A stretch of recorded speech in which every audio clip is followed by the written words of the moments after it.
श्री विष्णवे नमः। हरे कृष्ण। आप सभी का दिन शुभ हो। श्री हरि का आशीर्वाद आप और आपके परिवारजनों पर सदैव बना रहे। आज वैशाख मास का 12वां दिन है और आज दिनांक है 24 अप्रैल, दिन है गुरुवार। और आज वैशाख मास के कृष्ण पक्ष की वरुथनी एकादशी भी है। तो आप सभी को वरुथनी एकादशी की भी बहुत बहुत शुभकामनाएं। आशा करती हूँ कि आज हमारे चैनल पर आपने एकादशी की कथा भी सुनी होगी। अगर नहीं सुनी है तो इस अध्याय को सुनने के बाद जरूर सुन लीजिएगा। अब सुनिए आज का महात्म्य। ये सारी कथाएं भगवान वराह पृथ्वी देवी को सुना रहे हैं।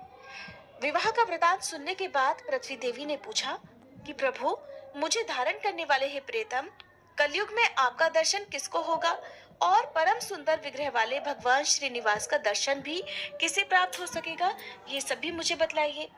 तब भगवान वराह बोले, देवी सुनो, जो भविष्य में होने वाली बात है उसे भूतकाल की भांति बतला रहा हूँ। इस पवित्र पर्वत पर एक वसु नामक निषाद था जो शामक वन में अर्थात सांवा के जंगल की रक्षा किया करता था और भगवान पुरुषोत्तम के प्रति उसके मन में बड़ी भक्ति और श्रद्धा थी। वह सांवा अर्थात समा के चावलों का भात बनाकर उसमें मधु मिला देता और श्रीदेवी तथा भूदेवी सहित देवाधिदेव भगवान विष्णु को निवेदित करके स्वयं प्रसाद पाता था। इस प्रकार भक्ति करने वाले उस निषाद की कल्याणमयी पत्नी चित्रवती ने एक उत्तम पुत्र को समय आने पर जन्म दिया, जिसका नाम वीर रखा गया। वसु अपने पुत्र तथा पतिव्रता पत्नी के साथ आनंद पूर्वक रहा करता था। एक दिन वह अपने पुत्र को सांवा की रक्षा करने का आदेश देकर स्वयं पत्नी के साथ मधु अर्थात शहद की खोज में चल दिया। मधु का छत्ता देखने की इच्छा से वह एक वन से दूसरे वन में शीघ्रता पूर्वक चला जा रहा था। इधर उसके पुत्र ने सांवा के तैयार किए हुए भात को लेकर कुछ अग्नि में डाल दिया और कुछ पीसकर वृक्ष की जड़ में भगवान श्रीपति को भोग लगा दिया।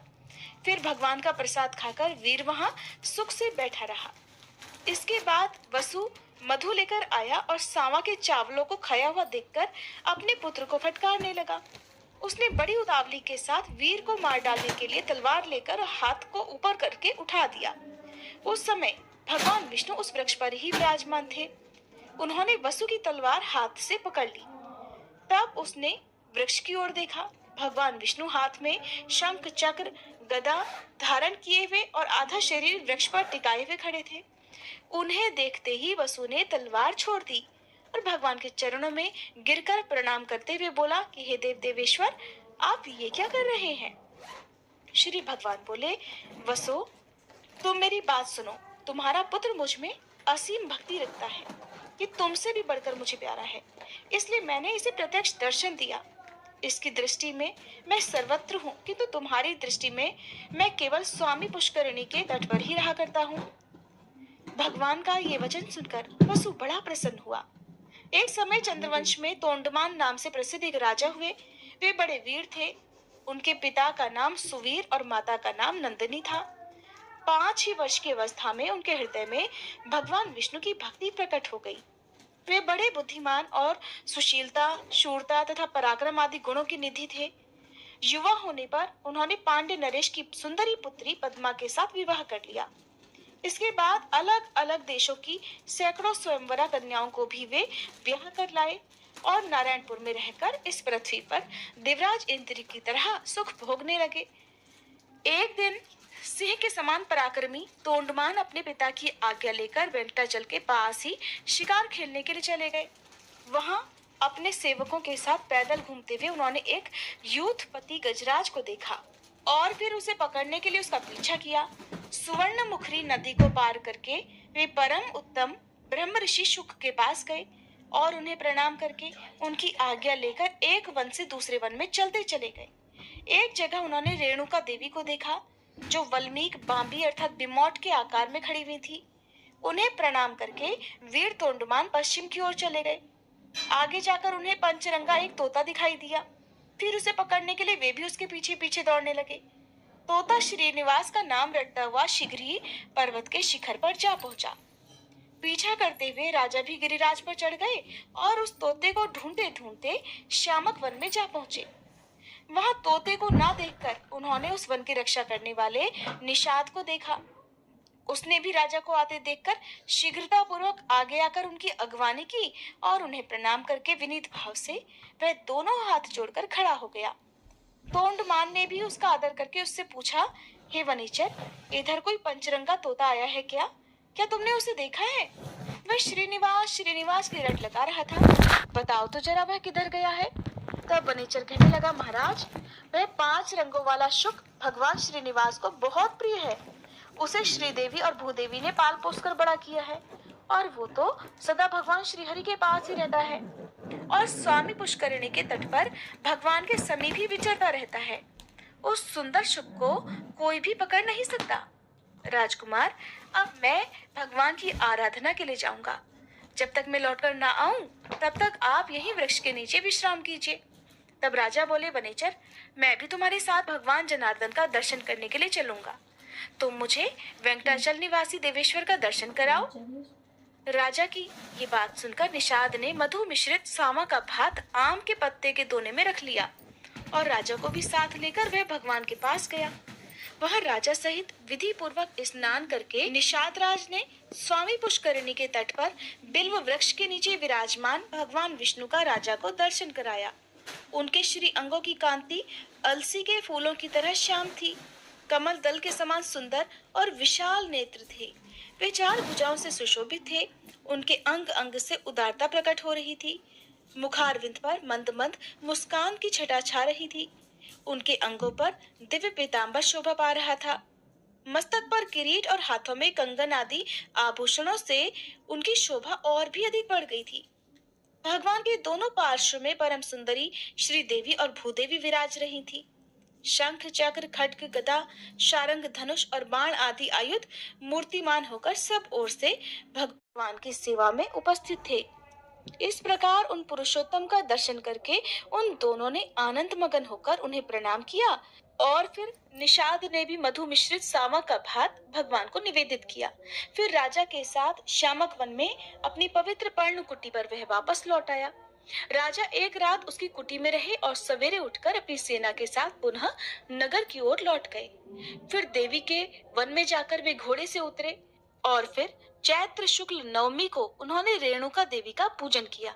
उनसे पूजित होकर देवी ने प्रसन्न होकर उन्हें वरदान दिया कि राजन, तुम्हारा राज्य निष्कंटक होगा। राजधानी तुम्हारे ही नाम से प्रसिद्ध होगी। मेरे समीप तुम दीर्घ काल तक राज्य करोगे और तुम्हारे ऊपर देवाधिदेव भगवान विष्णु का कृपा प्रसाद सदा बना रहेगा। इस प्रकार वरदान पाकर राजा पुनः शुक मुनि के आश्रम में गए और उन्हें प्रणाम करके उनके द्वारा सम्मानित होकर हर्ष को प्राप्त हुए। फिर उन्होंने प्रसन्न मन से मुनि से कहा, हे महर्षि, आप कमल सरोवर का महात्म्य बतलाइए। श्री शुक मुनि कहने लगे, राजन, यह कमल सरोवर नामक तड़ाग सभी पापों का नाश करने वाला है। कीर्तन, स्मरण और स्नान करने से ये मनुष्यों को इस पृथ्वी पर लक्ष्मी प्रदान करने वाला होता है। तुम भी इसमें स्नान करके अपने पिता के समीप चले जाओ। शुक मुनि का ये वचन सुनकर राजकुमार ने कमल सरोवर में स्नान किया और मुनि को प्रणाम करके घोड़े पर सवार होकर अपने नगर को प्रस्थान किया। पिता ने तोंडमान को 3 वर्ष के लिए युवराज बनाकर देख लिया कि मेरे पुत्र में प्रजा को प्रसन्न रखने की योग्यता, सामर्थ्य, पराक्रम, शौर्य, सुशीलता और ब्राह्मण भक्ति है। तब उन्होंने मंत्रियों से सलाह करके विधि पूर्वक पुत्र का राज्याभिषेक किया और उन्हें अपने पद पर स्थापित करके उनकी अनुमति लेकर राजा सुवीर वन में चले गए। तोंडमान ने यह विशाल साम्राज्य पाकर फिर धर्म पूर्वक राज्य किया। वराह भगवान कहते हैं कि एक दिन निषाद राज वसु तोंडमान के द्वार पर आया। द्वारपालों से उसके आगमन की सूचना पाकर महाराज ने उसे दरबार में बुलाया और मंत्रियों के साथ पुत्र और परिवार सहित उसका स्वागत सत्कार किया। इसके बाद प्रसन्न होकर उन्होंने वसु से पूछा कि वनेचर, किस कार्य से आपका यहाँ आगमन हुआ है? वसु ने कहा, राजन, मैंने वन में एक बड़े आश्चर्य की बात देखी है, उसे सुनिए। रात में कोई सफेद रंग का वाराह आकर मेरा सांवा चरने लगा। तब मैंने हाथ में धनुष लेकर उसका पीछा किया। खदेड़ने पर वह वायु के समान तेज गति से भागा और मेरे देखते ही देखते स्वामी पुष्करिणी के तट पर वल्मीक में घुस गया। तब मैंने क्रोधित होकर उस वल्मीक को खोदना आरंभ कर दिया। इतने में ही मूर्छित होकर मैं पृथ्वी पर गिर पड़ा। उसी समय मेरा यह पुत्र वहां पर आ गया और मुझे पृथ्वी पर मूर्छित होकर पड़ा हुआ देख पवित्र होकर देवाधिदेव भगवान मधुसूदन की स्तुति करने लगा। तब भगवान वराह का मुझ में आवेश हुआ और उन्होंने मेरे पुत्र से कहा, निषाद राज, तुम शीघ्र ही राजा के पास जाकर मेरा सारा वृतांत उनसे कहो। राजा काली गऊ के दूध से अभिषेक करते हुए इस वल्मीक को धो डालें, तब इसके भीतर एक परम सुंदर शिला दिखाई देगी। उसे लेकर किसी कारीगर से मेरी मूर्ति बनवाएं, जिसमें मैं भूदेवी को अपने बाएं अंक में लेकर खड़ा रहूं और मेरा मुख सूकर के समान हो। मूर्ति तैयार हो जाने पर बड़े बड़े मुनीश्वरों और वैखानस महात्माओं द्वारा उसकी स्थापना कराकर स्वयं तोंडमान भी उसकी पूजा करे। ऐसा कहकर भगवान वराह ने मुझे छोड़ दिया और फिर भी उसके बाद मैं स्वस्थ हो गया। देवाधिदेव भगवान वराह आपसे क्या कराना चाहते हैं, यही बतलाने के लिए मैं यहाँ आया हूँ। राजा तोंडमान भी ये सुनकर बहुत प्रसन्न हुए और हैरान भी हुए। इसके बाद पुष्कर आदि मंत्रियों के साथ कार्य का निश्चय करके वेंकटाचल जाने का विचार किया गया और सभी ग्वालों को बुलाकर कहा कि हे गोपगणों, जितनी भी मेरी काली और कपिला गौवें हैं, उन सबको बछड़ों सहित वेंकटाचल के पास लेकर आओ। गोपों को ऐसी आज्ञा देकर राजा ने मंत्रियों को सूचित किया कि कल ही यात्रा करनी है। इसके बाद सभी प्रजा को विदा करके जितेंद्र राजा ने अंतःपुर में प्रवेश किया और अपनी पत्नियों से वराह जी की ये कथा सुनाकर वे रात में वहीं सो गए।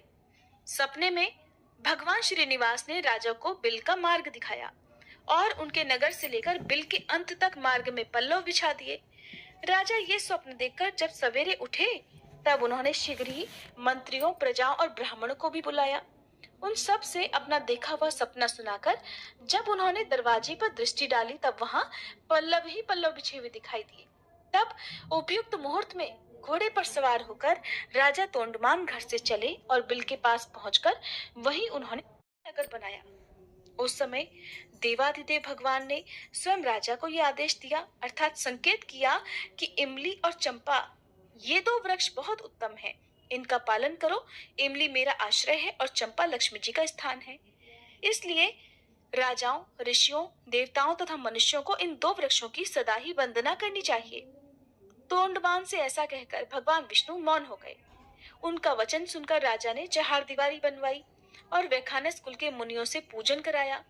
वे प्रतिदिन बिल के मार्ग से आकर भगवान को प्रणाम करते और लौट जाते थे।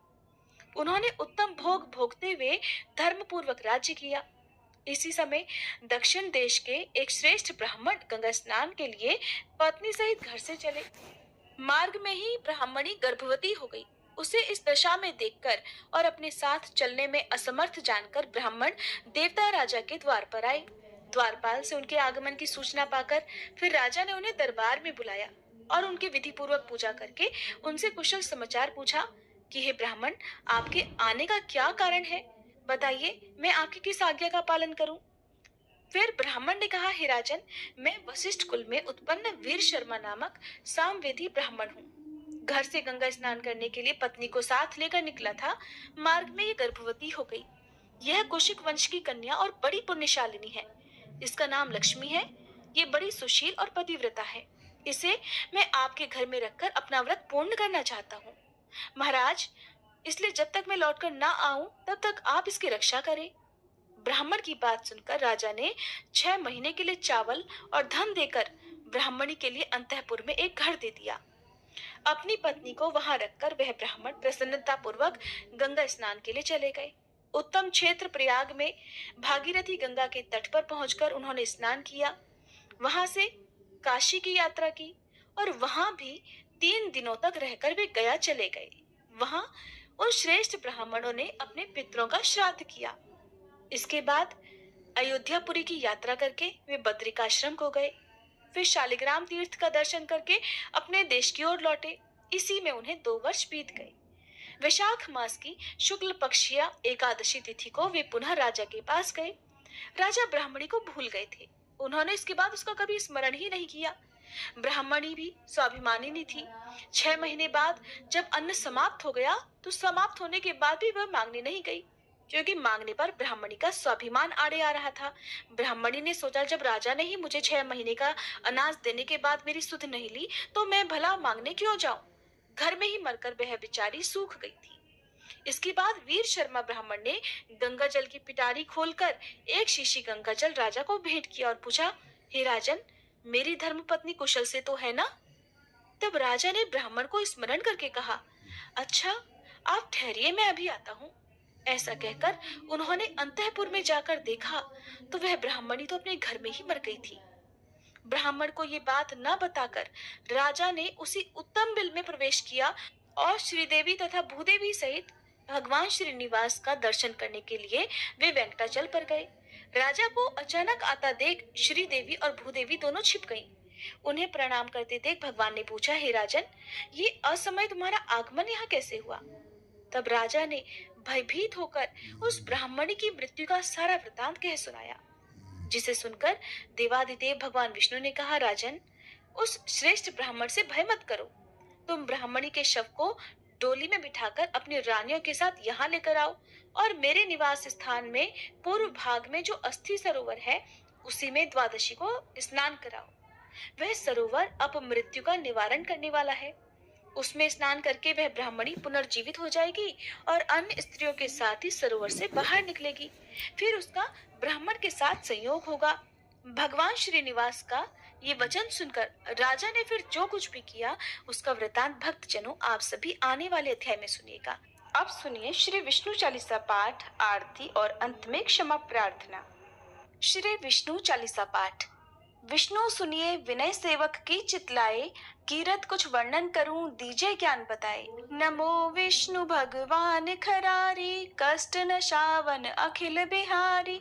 प्रबल जगत में शक्ति तुम्हारी, त्रिभुवन फैल रही उजियारी। सुंदर रूप मनोहर सूरत, सरल स्वभाव मोहिनी मूरत। तन पर पीतांबर अति सोहत, वैजंती माला मन मोहत। शंख चक्र कर गदा विराजे, देखत दैत्य असुर दल भाजे। सत्य धर्म मद लोभ न गाजे, काम क्रोध मद लोभ न छाजे। संत भक्त सज्जन मन रंजन, धनुज असुर दुष्टन दल गंजन। सुख उपजाए कष्ट सब भंजन, दोष मिटाए करत जन सज्जन। पाप काट भव सिंधु उतारण, कष्ट नाश कर भक्त उबारण। करत अनेक रूप प्रभु धारण, केवल आप भक्ति के कारण। धरणी धेनु बन तुम ही पुकारा, तब तुम रूप राम का धारा। भार उतार असुर दल मारा, रावण आदिक को संहारा। आप वराह रूप बनाया, हिरण्याक्ष को मार गिराया। धर्मत्स्य तन सिंधु बनाया, 14 रत्नन को निकलाया। अमिलख असुरन द्वंद मचाया, रूप मोहिनी आप दिखाया। देवन को अमृत पान कराया, असुरन को छवि से बहलाया। कूर्म रूप धर सिंधु मझाया, मंदराचल गिरि तुरत उठाया। शंकर का तुम फंद छुड़ाया, भस्मासुर को रूप दिखाया। वेदन को जब असुर डुबाया, कर प्रबंध उन्हें ढूंढवाया। मोहिनी बनकर खल ही नचाया, उस ही कर से भस्म कराया। असुर जलंधर अति बलदाई, शंकर से उनकी लड़ाई। हार पार शिव शकल बनाई, कीन सती से छल खल जाई। सुमिरन कीन तुम्हें शिव रानी, बतलाई सब विपत कहानी। तब तुम बने मुनीश्वर ज्ञानी, वृंदा की सब सुरति भुलानी। देखत तीन दनुज शैतानी, वृंदा आए तुम्हें लपटानी। हो स्पर्श धर्म क्षति मानी, हना असुर उर शिव शैतानी। तुमने ध्रुव प्रहलाद उबारे, हिरणाकुश आदिक खल मारे। गणिका और अजामिल तारे, बहुत भक्त भव सिंधु उतारे। हरहु सकल संताप हमारे, कृपा करहु हरि सिरजनहारे। देखहु मैं निज दर्श तुम्हारे, दीन बंधु भक्तन हितकारे। चाहता आपका सेवक दर्शन, करहु दया अपनी मधुसूदन। जानू नहीं योग्य जब पूजन, होए यज्ञ स्तुति अनुमोदन। शील दया संतोष सुलक्षण, विदित नहीं व्रत बोध विलक्षण। करहु आपका किस विधि पूजन, कुमति विलोक होत दुख भीषण। करहु प्रणाम कौन विधि सुमिरन, कौन भांति मैं करहु समर्पण। सुर नर मुनि करत सदा सेवकाई, हर्षित रहत परम गति पाई। दीन दुखिन पर सदा सहाई, निज जन जान लेव अपनाई। पाप दोष संताप नशायो, भव बंधन से मुक्त कराओ। सुत संपत्ति दे सुख उपजाओ, निज चरणन का दास बनाओ। निगम सदा ये विनय सुनावे, पढ़े सुने जो जन सुख पावे। प्रिय श्रोताओ, आइए अब हम सब मिलकर भगवान श्री लक्ष्मी नारायण जी से क्षमा प्रार्थना करें। हे सच्चिदानंद परम करुणामय भगवान विष्णु, हे लक्ष्मी नारायण भगवान, आप सबके अंतःकरण में वास करने वाले सर्वज्ञ, सर्वशक्तिमान और अनंत दयालु हैं। मैं आपकी इस अज्ञानमय बालिका ने जीवन के पथ पर चलते हुए अनगिनत बार अपने विचारों, वचनों और कर्मों से जाने अनजाने पाप, त्रुटियां और अपराध किए हैं। हे प्रभु, कभी किसी के साथ कटु व्यवहार किया, कभी अहंकार में कुछ ऐसा बोल गई जो आपकी मर्यादाओं के विरुद्ध था। कभी क्रोध आया, कभी मोह ने भरमाया और कभी लोभ ने मुझे आपके पथ से डगमगाया। परंतु प्रभु, आप तो क्षमाशील हैं।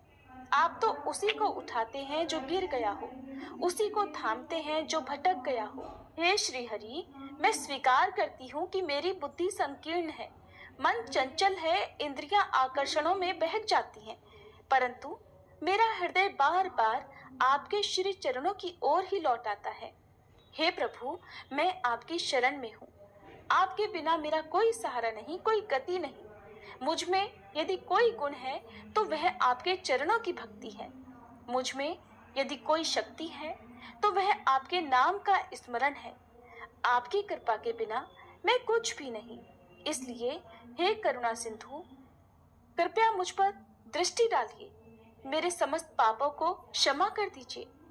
मुझे अपनी भक्ति में दृढ़ बनाइए और अपने प्रेम में बांध लीजिए।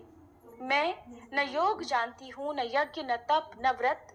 मैं तो केवल एक बात जानती हूँ कि आप मेरे हैं और मैं आपकी हूँ। यही संबंध मेरी आत्मा की अंतिम पहचान है। सभी प्रेम से बोलिए श्री कृष्ण भगवान की जय, श्री लक्ष्मी नारायण भगवान की जय।